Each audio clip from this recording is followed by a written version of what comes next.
Joe, the second half, you guys had two 20-point quarters. Is there anything about their defense in particular, outside of obviously Wemby and Luke down low, but like, was there anything you think they did to disrupt you guys, or was it something you guys did offensively? No, they did a good job. They do a good job cross-matching. So you obviously have to be able to make those reads versus the cross-matches. So I thought we got some good looks. I thought we missed some reads just based on their cross-matches. What types of reads, like in specific? Just 2-on-1 reads. Okay, thanks. What did you see from the execution down the stretch on both ends of the floor? Like I said, they did a good job cross-matching. I thought we got into a good rhythm, being able to do that when they went to both the big guys. And obviously you have to be able to get into the paint, make rim reads there.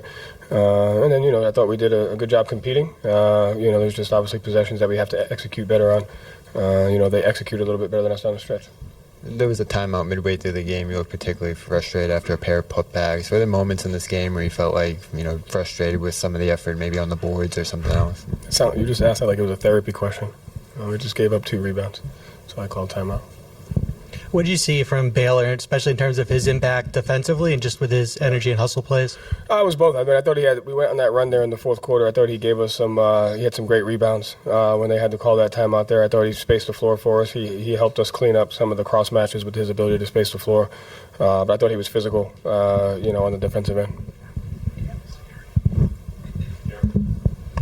Joe, Wembanyama's impact, I mean, you got to see it in person to see. He like covers half the floor. Yeah. I mean, how much does that change your offense when guys are not taking shots they usually take? They're not attacking the rim. Yeah. It just seems like it changes your whole composition of your offense. It doesn't change the composition. They do a good job taking advantage of his strengths by putting him in cross matches, and so they can X out on the weak side. They can invert and get him low, and then you think he's on the perimeter, and then like you said, because he can cover space, you think you have a guy beat, and then he inverts and comes down, and now the 2-on-1 has just lost that fast, and so. They do a great job in coaching it, and obviously he's a special talent, so he can close the gap on 2-on-1s extremely fast. So they do a good job of keeping him as close to the rim as possible, rotating around. I thought we were great for the majority of it, but I think in the middle of that third quarter, that third quarter stretch where he was in tested our ability to kind of execute versus those cross matches. And then until Derek's free throws with, a minute left, you hadn't attempted a free throw since the 11:09 mark of the second quarter.